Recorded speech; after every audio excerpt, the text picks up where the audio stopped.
There are days that define your story beyond your life.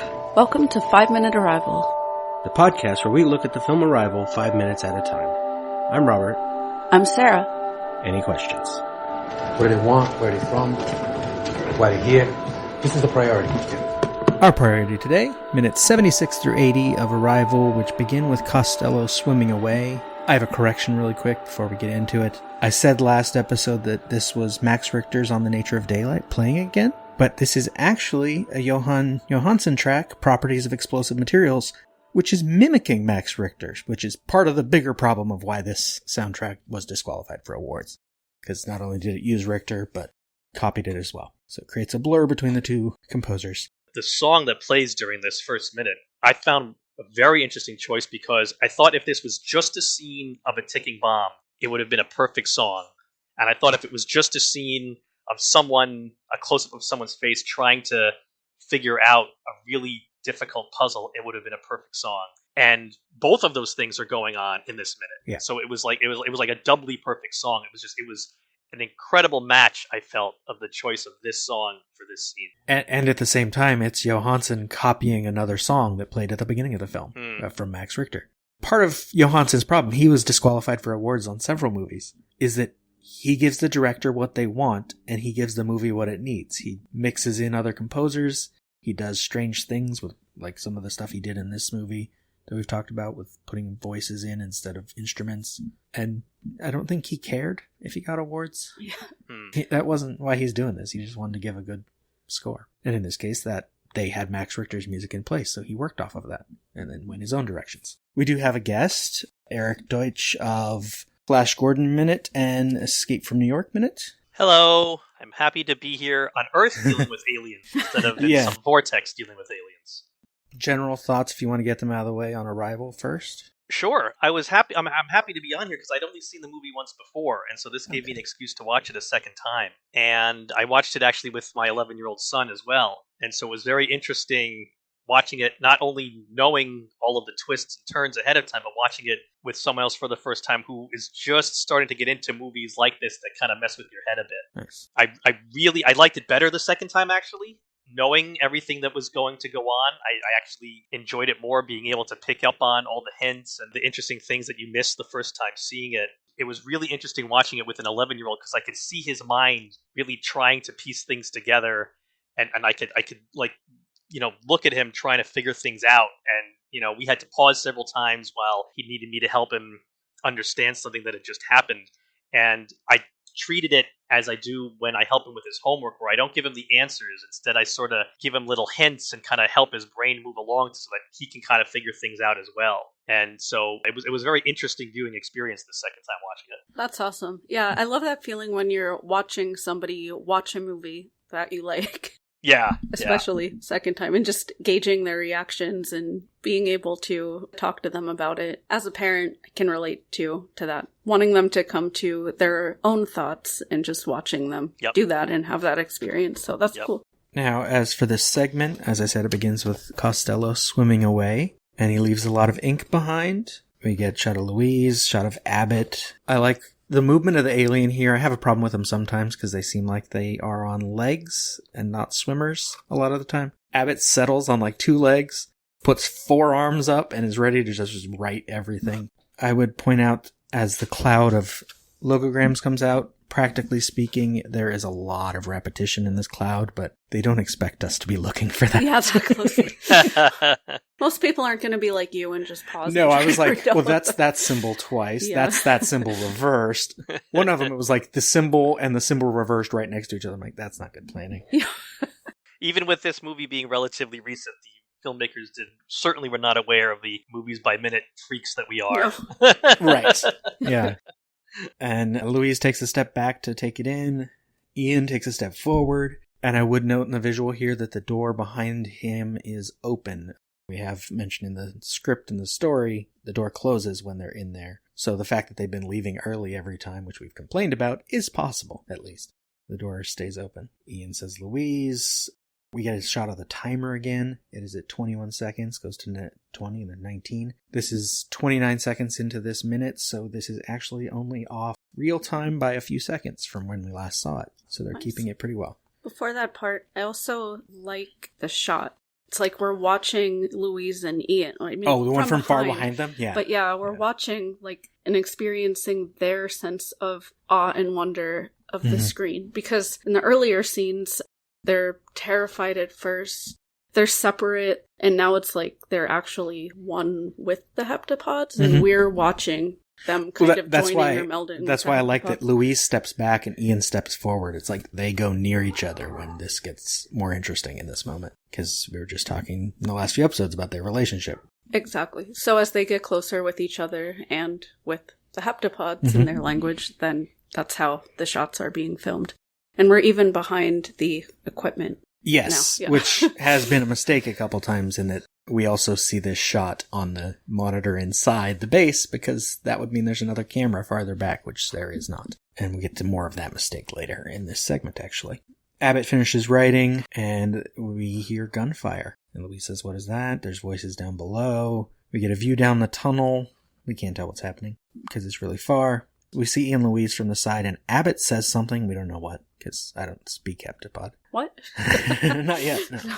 He didn't memorize all the sounds. Not the sounds, no. I've actually looked so many times at the list of locograms, I'm starting to recognize some of them on site. Are you starting to have visions of the future? And I don't know. Are you dreaming in their written language? yeah. Not yet. We get a shot of the glass out of focus, shot of Louise, a shot of the timer, which it's only off by like 2 seconds now. It's at 08 and down to 07, 06, 44 seconds in. A bunch of shots in a row here. The glass as Abbott slams his hand on it. And we get a smash cut to Ian and Louise from the side as they suddenly fall backward. He's turned off the gravity, essentially. Quick shot behind as they and the equipment fall. And then another shot from the side of the same thing. And the bomb falling, which I like this touch, is the bomb explodes after it's falling. Because it's 02, 01. Right. This is just ahead of real time because we're 51 seconds in. And it explodes. And we smash cut to below as the fire fills the nave. And we get a weird reverse of Ian, Louise, and the equipment falling. And then a smash cut right back. I don't know why. And the nave closes off. This is where we're going to get a mistake. Because it goes to black because the nave closed. And we smash to the explosion. And then to the audience watching in the monitor room. And they see the explosion. They can't see the explosion because the camera fell down. But somehow they see the explosion even though the camera fell and the door closed. Doesn't the explosion isn't before... Well, it could just be an editing mistake where like the explosion happens and they just cut to the shot too late. Because at this point, the door is closed. The camera shouldn't be there. But it should be falling. Would they not? Is it meant to be that the military, even though as watchers of the movie, we can only watch one thing at a time? But is it meant to be that maybe that we're seeing what they saw at the exact moment? Because the explosion happens, and it is happening for at least maybe like 2 seconds before the door actually closes. Well, but we cut. The problem may be the edit. Yeah. Yeah. Okay. Is that we cut to them seeing it after we've seen the door. Yeah. close. Yeah. Okay. Yeah. Maybe they have a delay. I don't know. Yeah. But they see the explosion, and I would also point out some mistakes here in that one of the screens still shows Abbott, which they shouldn't have any camera pointed at Abbott anymore, and there shouldn't be a camera in the nave. And in another screen, it shows underneath the shell, and the scissor lift is down, which means after Ian and Louise went inside, the other soldiers had the wherewithal to lower the scissor lift and protect it from the explosion for some reason. Because the soldiers are down there. They're small, but you can see them. And then we get the tunnel, Ian and Louise and the equipment, and they come to a stop in like 0G inside the tunnel, which is a nice shot. And a shot from above, the same since I have a history of doing, I'm not going to do it in this movie, but a history of doing cinematic Christ figure calculations, like a paper I wrote in college and several times in my blog. I would point out that both of their arms are out in a cruciform pose when they're hanging there. And maybe we'll come back to that when we talk about the heptapods as related to God again in some other segment. Clearly, the heptapods know the bomb is about to go off. Yes. I mean, that's why Costello takes off. That's why Abbott is frantically trying to get this message out. That's why Abbott is pushing them out. Yes. So if they view time not linearly. Right. They know things are going to happen. They know this is going to happen. Yes. They don't perceive time the way that we do.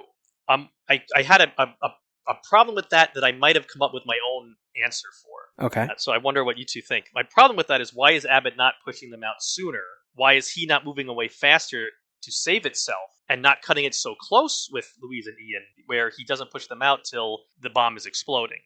What I came up with was I thought of Dr. Manhattan in Watchmen, that even though he experiences time pretty much the same way the heptapods do, or perceives time, I guess I should say, that he can't change what happens to him because even though it has not happened yet, it already also has happened to him. And so I was figuring that's got to be the same reason. They know exactly what's going to happen, so they can't change it, even though it hasn't happened, because it also already has happened. Yes. Okay. Got it. Our impulse to try to understand it is to think of it as past, present, future still, but they don't have that distinction. Yeah. So essentially the present doesn't exist in the way they look at what needs to happen. Like still they have to do things because they do have to talk. Right. Because they will have talked. They had to teach Louise language because they had to teach, like, that's what happens. So they still have to do things, but they don't think of it like that. Just like Abbott isn't thinking of themselves in this moment. Because for whatever reason, I don't want to word it this way. So this is really basic. I was going to say Abbott has to die, but I don't want to say has to. It's not necessarily that he has to, it's that he knows that he does is going to because he already has, basically. In this moment, what Abbott does is what Abbott will always have done. Yes. Abbott knows that they cannot change that. Yeah. And wouldn't have an impulse to. Right. Yeah. Then in that sense, are they not just passive observers? And that's the whole, like, basic philosophical argument for everything. Free will doesn't exist, and they're merely observers of their own life. See, yes. Psychologically, I think we'd have to say yes. But it comes down to the same idea of, like, how much are we beholden to our past? Like, we are the way we are in the present because of all these things that have happened to us. We can affect change and try to do other things, but then we're also doing that because of what happened in the past. It's the same thing, just in reverse. They have both. They have the past and the future, and they're always in the middle of it. It's hard to... I think it's easy to sort of fathom, but hard to explain. Because our sentences are also set up that way. Right. I mean, that would bring up a whole other argument that we also, this would not be popular. A lot of people are going to get upset. But we also do not have free will. But because we cannot see the future, we perceive that we do. And so we... Right. Free will is just the label we put on this long list of things that are behind us that are causing us to do what we're going to do. And this future that we're going to go into. As you say, we can't see it, so we think of it as we're making choices, doing things, which we are. They also made choices before they put the first writing on the glass. They backed out of the room, and then they came back and wrote. I assume they went and had a conversation. Like, is this is the moment where we do this? And they're like, of course it is. They still had to have that conversation, otherwise they never would have had that conversation. Which is something I really like about this movie. It's the same reason I like time loop movies. It's like it's not free will and determinism and like fate. But it also is, because the thing that happened has to happen. Or has to have happened. and to them also already did happen. Right. Plus, we don't know exactly, we don't get their explanation. We don't know how much they see of the future. They might get glimpses just like she's getting of her daughter. The story explains it more, that her version is far different from what she assumes they have. But the movie doesn't make that distinction. Yeah, we don't know if they're actually in a space where everything is all at the same time, or that they're able to experience that so clearly. I think in the story she describes it similar to memory. Like, you can't remember everything from your life. Right. But you can remember key moments, you can try to remember other things, but every time you remember something, it's altered by you trying to remember it. And the same thing would be true of the future. So there's certainly some choice involved. It's just complicated, which is why it's fun to talk about. Exactly. Louise jolts awake, and she slowly starts to get up. We hear Kettler saying, hey, take it easy. You suffered a concussion, which I had to double check if you could get a concussion from that kind of injury. You can. Yeah.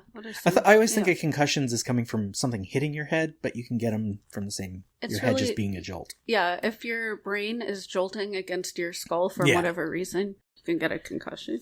And he says, just lay back. How do you feel? And she asks, how is Ian? I just edited the episode where we were talking about their relationship a lot, so I'm like, oh, that's nice. Yeah, so we see here they're continuing to be closer because they're both asking about each other. Yeah, he says, same as you, he's okay. We get a wide shot of the two of them, which I thought it was funny that as she says, who did this. There's a soldier that gets up and walks out. Like, that's really suspicious. Yeah. But Kettler says some soldiers, they've been watching too much TV. And he sits down, and we hear a sound of an alarm and hear helicopters. She says, what is that?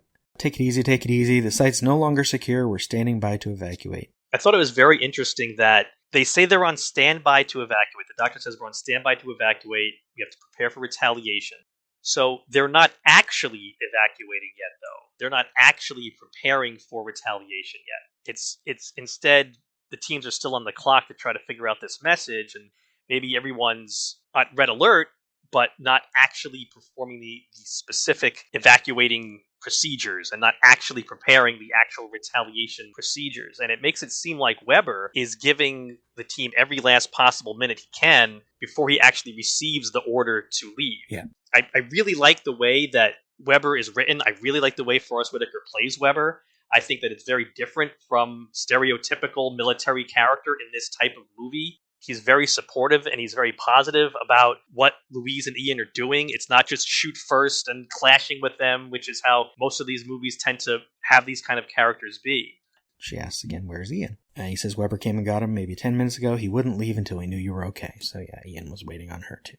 It just seems so casual when she asks who did this, and he says, awesome soldiers. Well, they just tried to blow them up and kill them. Right. We don't know what happened to the soldiers. His tone, maybe is a little off. But also, those soldiers were involved in a firefight. Maybe some of them lived, and we don't know how long it's been. I think at all. there's two different ways you could take the way that he says it. One could be that he's just, long time military medical veteran and has seen everything, and just so everything is just even keel, and he's a doctor and he's seen a lot. He's been in war zones as a medic maybe, and so unfortunately he's dealt with so much death and destruction and injuries that it's he's just completely immune to getting emotional about it. Mm-hmm. Or he refers to the soldiers that way because he views them with such contempt for what they did that some soldiers he's not going to waste any mental energy on even referring to them with any kind of emotion because he's so disgusted by what they did. Maybe, yeah, because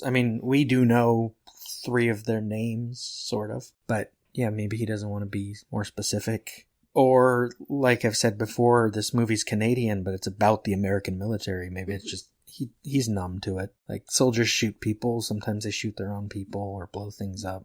I wouldn't say he's in on it, but he might not care. Yeah, it just seems like he doesn't really care that much, and it's like, those are your people? Yeah. I forgot to check the script on this scene to see if there's a specific tone to him, but I don't know. He wouldn't leave until he knew you were okay. Your whole tent is on the clock to figure out whatever it is you were given up there. And we cut to Weber and Ian looking at screens with that cloud of logograms. Yeah, it's like, well, you could have died. Oh well, whatever. But since you didn't, what did you learn up there? Yeah, they have a picture of it. If they want to evacuate, they could evacuate and figure that out later. Yeah. They don't have to figure it out and then go if the aliens are going to get angry. Ian says this is all of it. The feed wasn't interrupted by the explosion, which I would repeat, it should have been. But it still would have gotten the picture of this before the explosion, so it's fine. Weber says, not as far as I can see. And we get a shot from behind the crowd as Louise walks in. Weber says, you see something? Ian says, oh, I don't know yet. I'm going to need my team to get together with Louise's team. I need everybody working on this. Apparently Ian thinks he's in charge now. Wasn't everyone already working on it also? Yeah, they should I thought that was an odd line.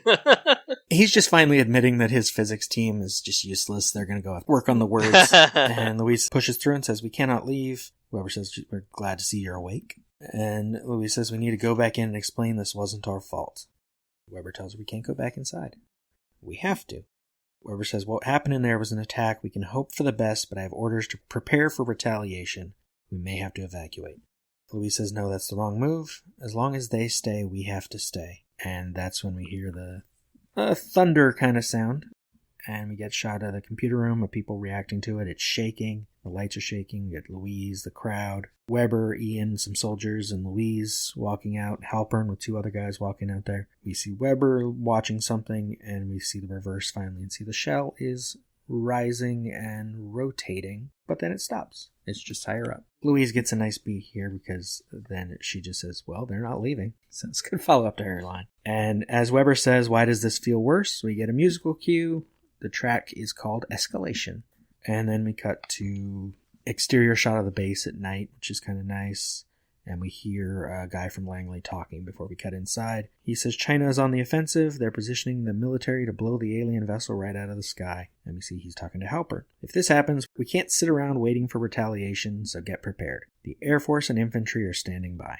And Halpern says, yes, sir. Now they're being told, get ready for retaliation when they're talking to Halpern on the screen. But they're only doing it because China has issued their ultimatum. Yeah. Before China issued the ultimatum, even despite with them saying, uh-oh, a couple of our guys went rogue and blew up this bomb, we better get ready, they don't actually start getting ready until another country ramps things up. I think that's also something that's different, that it showed the military showing some restraint. They were not already half-loaded onto the helicopters ready to go. They were not already getting the big guns out 100 yards away pointed at the spacecraft just in case. It was only after China mobilizes that then, okay, now we gotta move. Which comes back to China being the aggressor. It's like, yeah. Our people, and Weber being that representative, is our military being cautious, which isn't really an accurate report. No, it's not. Exactly. I don't know, I was just thinking about that, especially with the mass shooting and about just...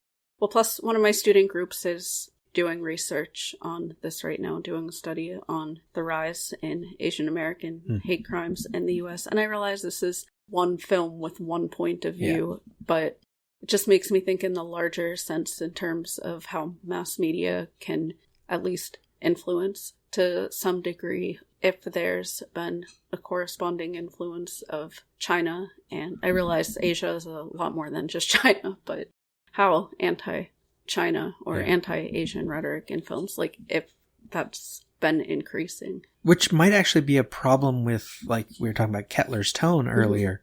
Like, you realize what just happened is 8 soldiers got together to set off a bomb in an alien ship. Right. And allowed the 2 civilian scientists to go up there. Marx did try to stop them. Yeah. But then they let them go up there. It wasn't like one guy. Yeah. There were 8 of them involved, at least. And then now the movie is like, well, that happened. Right, I know. I'm like, am I missing something? Because sometimes I'm really smart and sometimes I'm really dense. And I'm like, I feel like I'm missing something. I think it both is sort of a weakness in the structure of the film, but also not, because we're following Louise. Louise is not there for that. She's worried we need to go talk to the aliens and fix this. Yeah.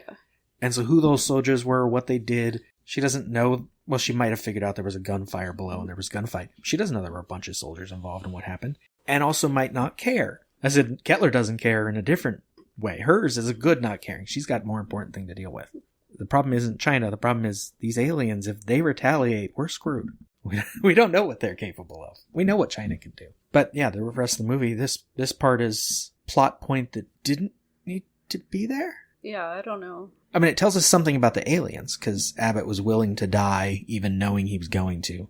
But we can only figure that out after the fact. Yeah, because China is escalating what they're doing regardless. They don't know. Yeah, they don't that's know happening that. Anyway. Yeah, they don't know that there's this American group of soldiers setting off the bomb, and ultimately it's China raising the stakes that really is what kicks into the final act of the movie. Yeah, Abbott could have decided now's the time to provide this most important 1/12th message. Now it didn't necessarily have to be under threat of death to do it. Yeah, it is interesting that it is a little bit of a side plot.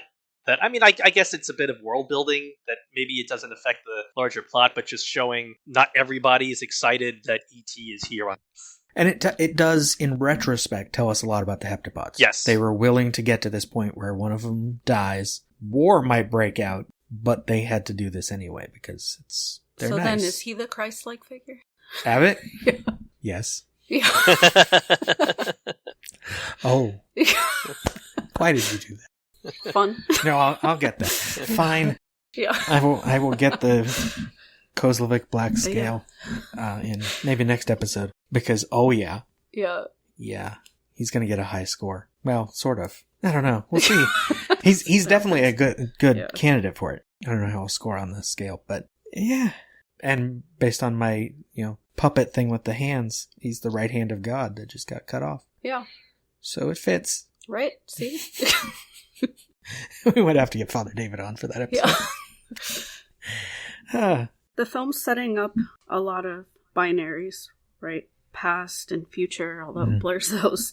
math versus science, and now America as the collaborators and the Chinese being the like hyper-competitive or violent ones. Uh-huh. And so this film kind of playing China as the aggressive, violent enemy with the 150% increase in hate crimes against Asian Americans.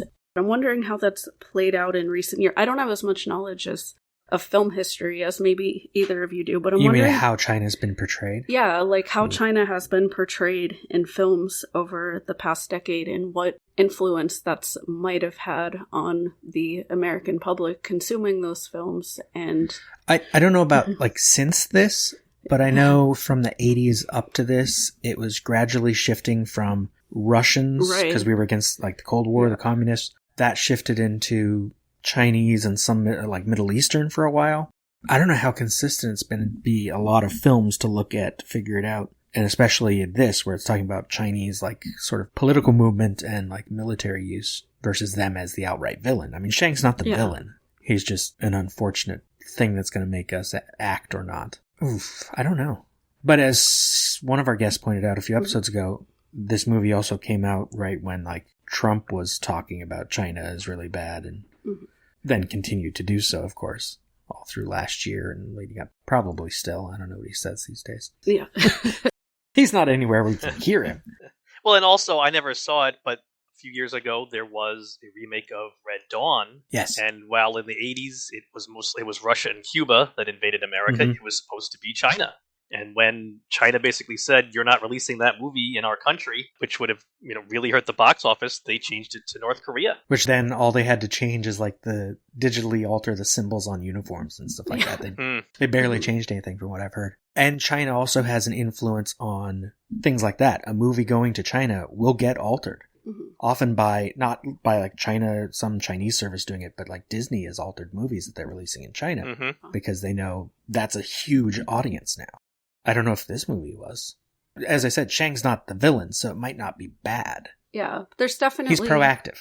There's definitely pro-American rhetoric here, though, and a perception of Americans as the collaborators, as the heroes, and the Chinese team specifically as being aggressors and as being violent and as being unwilling to listen or cooperate. I'll mention it later in the segment, but I think the Russian military was more active first in this movie. We just only saw it on the news. Yeah. There's no Russian character to be the face for that. So Shang is. It might come down... I'd have to check the script again, how much of it comes from that, because it's not from the original story. This part of the plot is not in the story. It might come down to what his wife's last words are. I forget what it is now, but I think it's a saying in Chinese. And that might have been like how they worked backward to it. They wanted to get to that line and then worked backward to it being the Chinese and not the Russians that are a problem. But I don't know. And now at this point, I forgot what that line is because I'm like, I'll get to it when I get to it. So I don't know. Well, very interesting point, because one of the things that I thought about this is that, and it's interesting how you say, showing the Americans as more of the hero and the Chinese as more of aggressive. This whole thing about use weapon, and that Louise is pushing for, we're taking it too literally. It may not mean use weapon. Right. It could be utilize tool. Yeah. And the Chinese team appears to not recognize that, and that's why a partial reason and maybe why they're acting. But it's also Louise is the one that says, oh, they taught their heptapods using mahjong. Yeah. And so their two heptapods are looking at this as a contest where there's a winner and a loser. The implication is that the Chinese team themselves do not recognize that using mahjong could have had this possible effect, but Louise on the other side of the planet has figured that out. And so, again, painting a bit of that, U.S. smarter, U.S. figuring stuff out. Yeah. Other side, no. That also comes down to focusing on the linguist. Like, we don't know who they have talking to the heptapods. Right. And then we have Ian, who's a physicist, who immediately wanted to learn stuff about their ship, how they got here, how they travel. She just wants to get to know them. And so it's like this really nice, positive message about getting to know them is the good part. Yeah, it feels odd, though, because not that I am in any way very knowledgeable about the Chinese language or Chinese people. But what little I do know, their culture is more collectivistic and their language is not more holistic exactly, but it's different. It seems like their way of thinking would be almost more collaborative or collectivistic, and Americans tend to jump more towards like let's fight. Yes. Let's be the Of course, you've probably taught some of these in comm class, and I know I have, but like there's communication errors like that. I should have put this in my notes, that flight that went down because the co-pilot or the navigator felt it wasn't his place to correct the pilot. And they come down, it's not just that they're collectivists, but they're also very hierarchical. In case you're curious, the flight I was referring to here is Korean Air 801, which crashed 5th August 1997. In this case, they put Shang, their military general, in charge. Other people might not be correcting him. You might be like, here, we showed a mahjong and they liked it, so they kept going with it, rather than letting a linguist get in there and do something more. Maybe, but the US is very hierarchical too. Yes. As we've seen with Trump or other politicians, in reality, how many idiotic things could they say, and then his people around him would just be like, yeah, that's brilliant. But one of the early tropes I talked about in this film is that in film, the Americans always bring in the scientists. Mm-hmm. And they bring in the experts and go for the right thing. In reality, I don't think that's very correct. Well, yes, as we've also seen over the past year, we are prone to a lot of conspiratorial thinking and a lot of science dismissal in this country, so. Getting back, cuts to breaking news. HWT News, Alien Crisis, Day 27, 3:16 p.m. Mountain Time. China delivers ultimatum. The news says tonight, China becomes the first world power to declare war against the aliens. Following the failure of diplomatic efforts at the United Nations, China has confirmed that its language experts, say they do claim they have some, tonight delivered an ultimatum at the Shanghai site. On the computer, we see the news, and they have a shot of the shell over the water with ships around it. And it has a dark sky, which makes sense. It's 5:16 a.m. in Shanghai, or off the coast of Shanghai. The news continues. In a televised statement, General Shang, chairman of the People's Liberation Army, said the aliens have 24 hours to leave Chinese territory or face destruction. And he urged all other world leaders to unite with China and take a similar stance. And on the screen it cuts to Shang, and then we see a bank of monitors with the disconnected screens, which is not the bank of monitors we saw before. This one is 2 rows of 6, before it was 3 rows of 4. So they have 2 different banks of these monitors for some reason. Halpern and some other guys are sitting there, and the news continues with a huge buildup of forces at their landing sites. Pakistan, Russia, and Sudan are thought to be following China's lead. And we get more news. And this is where it gets fun for me, because I learned a new thing about Google Translate. We see naval vessels on the news, and this is SO. The symbols next to SO say TV station in Chinese, or in Mandarin, or what's the written one called? Pinyin? It is 13:07, so we've jumped ahead 8 hours. And the headline says, in Chinese, the Navy dispatched in the East China Sea, and then another says warships, or I think this is the crawl, warships from Qingdao and Zhangjiang joined. Zhangjiang is actually more than 1,000 miles away to the southwest, near Hainan, almost to Vietnam, but it is the location for the headquarters of the South Sea Fleet. Qingdao, the other city it mentioned, is the headquarters for the North Sea Fleet. It's only about 400 miles north of Shanghai. The East Sea Fleet, I assume, is already there because it is headquartered just south of Shanghai, but is not mentioned in the crawl. Then was the funny thing for me, because the next part of the crawl says soybean prices continue for the 3rd consecutive something, it cuts off. And I want to note, back in minute 9, when they were talking about Russian troops mobilizing, the crawl said, to be final with soy taking a particularly hard hit, declining over 10% for the 2nd consecutive day. So they've had this ongoing thing with soy being a problem because of the aliens. And I don't know why, but I like it. And we change to a shot from inside a helicopter of those same ships, and the crawl says at the beginning of the month, warships with the Air Force, and it cuts off as we smash cut to Ian and Louise, looking at a picture of the cloud of logograms. And she says, it can't be random. Ian types something, and it cuts to the cloud, and we'll see more of that in the next segment. So everything's escalating. The track playing is called escalation, so it makes sense. And I learned that Google Translate can translate Chinese symbols out of photos, so that was fun. It's such a dark movie. You know, the scenes are dark. Oh, visually? Yeah, yes. Visually dark. Thematically dark with what happens with Hannah.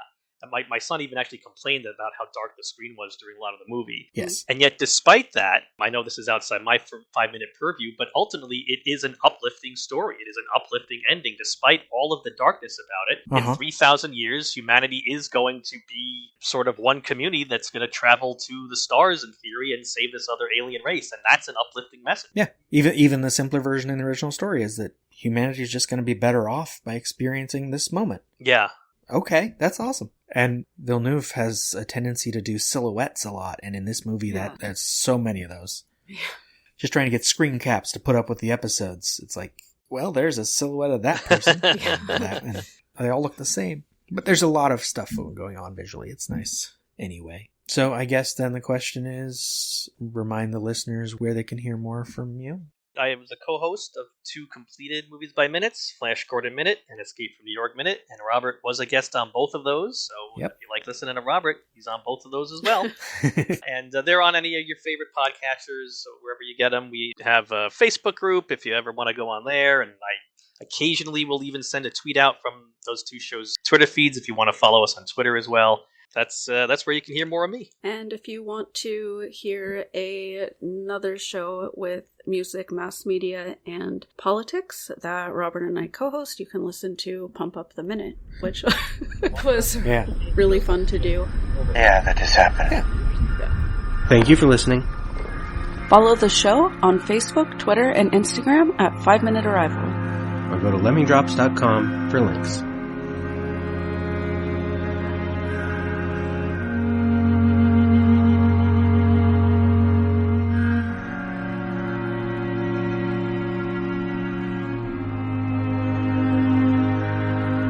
I used to think this was the beginning of your story.